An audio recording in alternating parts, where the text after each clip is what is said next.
Welcome back to TCR, episode 5 of the 1380 engine build, and it's time to start her up and listen to that lumpy cam rumble.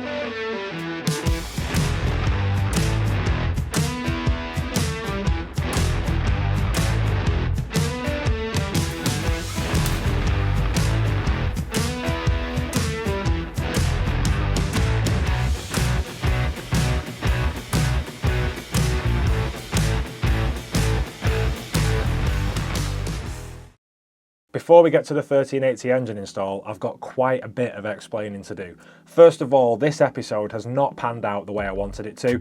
I lost a lot of footage on my hard drive from when me and Paul installed the engine along with my dad. The engine crane, dropping it in, putting all the fluids in, splitting the ball joints and just actually installing it and then cutting the actual oil pressure gauge in. I lost all of that and I'm absolutely gutted. I took my hard drive to a shop, there's nothing they can do, so we had to move on and make do with this. And secondly, where the heck have I been? Now I know a lot of you have been messaging me saying, when's the next episode? Where are you? Why are you not on Instagram anymore? And there's two reasons to that. One reason is more positive, is that I've been restoring my house down in Wales, Railway Cottage, and there is a channel for that if you want to check it. But I've been fitting kitchens, fitting bathroom suites, plasterboarding, rewiring, replumbing, putting timber stud frames up. And I've been enjoying the process of that just to get a push on it because of all the lost time we had with this big bad flu that's around. And secondly, the least positive one, or the more saddened one, is for the avid watchers, you'll realise in my last episode I announced the passing of my grandfather, and yeah, it wasn't good. And then two weeks later my gran passed away, and my gran was suffering for some time with an illness, and it all come at once, and I just felt like I needed a break. I'm still not over it all now, it's in the back of my mind, and I just sat there contemplating my ambitions, thinking, why am I wasting my time, or why am I doing this, why am I working myself into the ground? And I needed time to reflect and time to appreciate the people around me rather than just look at life through a screen, as my mum always says. So they're the reasons I've not been around, and I do apologise, and I have had the worry of my channel dying and being killed because I've just not put any effort into it over the past 5 months. But what I will say is, on a more positive note, we're back. I'm going to show you this episode. I hope you love the sound of this 1380 because I think it's it's an eargasm, to say the least. Yeah, so we'll have to make do with what I filmed because I lost a lot of footage. But before we jump into the episode, if you haven't already done so, please hit subscribe, drop us a like, drop us a comment, and it just boosts that algorithm to keep these videos going and make it worth my while. So, with all that said, on to the 1380.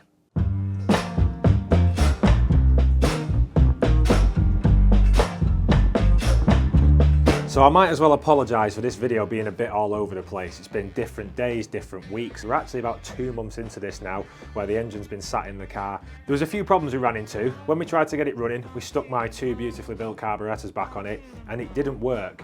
And what we found was there was no fuel getting into the engine. And that was down to my stupidity because I got the fuel floats crossed over in the wrong carbs, and it was permanently holding the valves closed. So that's why they didn't work. But on the day, we got the car running with a single HIF 44 carb.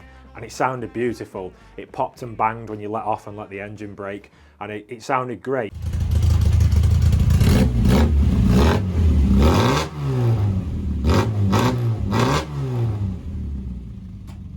But we're in this for one reason and one reason only. We're hunting for horsepower and we're hunting for torque. So since that time has gone by, I've had a bit of time to sort out the carburetors, and it leaves us in this position.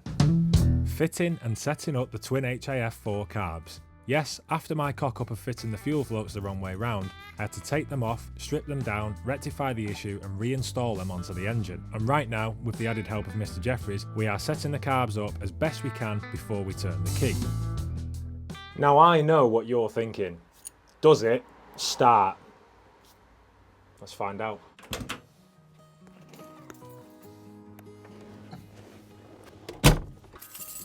Now before we start this car, there's 2 things we're looking for. One of them is oil pressure, because if there's no oil pressure, then we have severe problems. The other one is temperature. I want to make sure it doesn't get too hot, and I may have to give it a little blip with a little rev to get it going because the choke's a bit iffy. The spring's that strong on it, it's quite hard to pull out. So we'll put the key in, dip the clutch, check for neutral, and fuel pump's kicked in. You ready? Wow, straight away.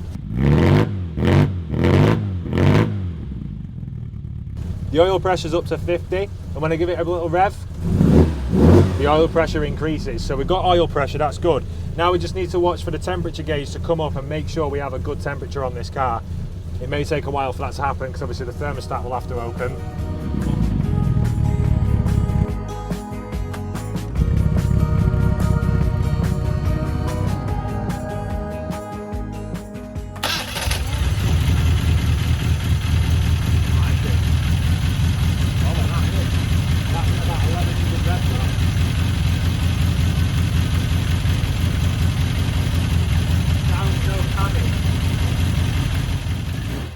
Now that the car starts and runs on the twin carbs, we need to set the idle up, as it's ticking over a little too fast. With a bit of fiddling, we got the idle to settle down between 900 and 1000 RPM. This is still just too fast, so I arranged for the car to be booked in for a rolling road tune to get it set up properly. But before I can do that, I need to stick at least 500 steady miles on the new engine to break it in.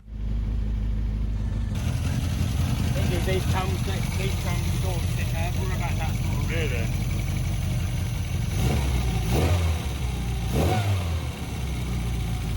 Go on, give it a rev again.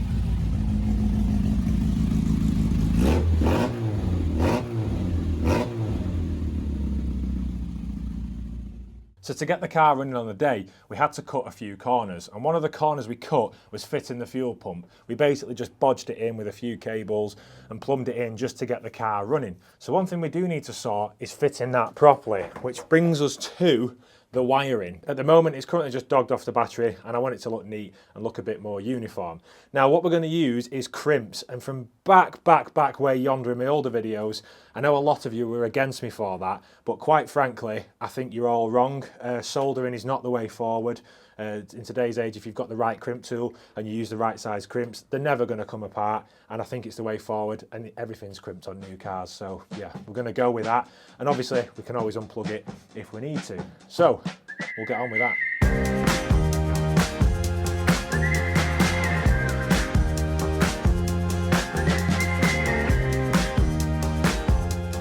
First of all, I disconnected the battery. Then I cut off the temporary through crimps, and then I proceeded to install the spade crimps onto the cables coming from the fuel pump. Note here guys, the tool I'm using is a ratchet crimp tool. If you use the correct tool, these connections should never fail. Cue all the solder warriors in the comments below. And with that, we have two cables crimped, braided, heat shrinked and ready for install.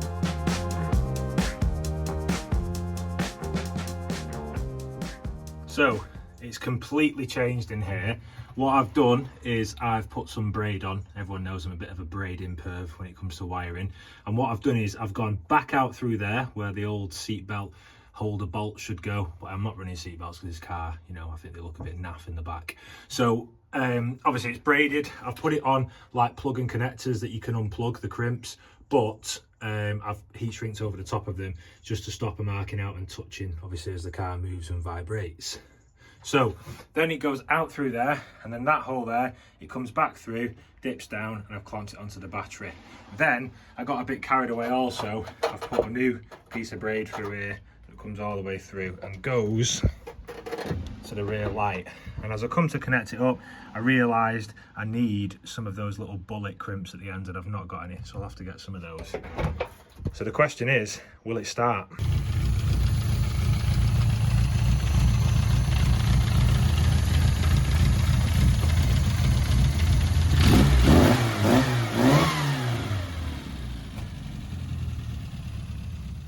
So there you have it. The 1380 runs, it starts, and it does drive, but to see it drive, you'll have to bear with me because I'm just in the process of producing that episode, and I'll be back soon with it.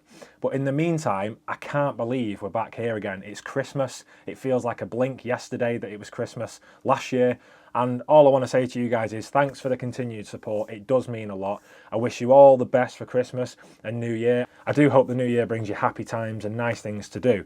So, with all that said, once again, if you haven't subscribed, please feel to do so. Drop a like, drop a comment, it always helps out. But most importantly, you know what you need to do. Make sure you do everything in style, and I'll see you in the next one. Goodbye.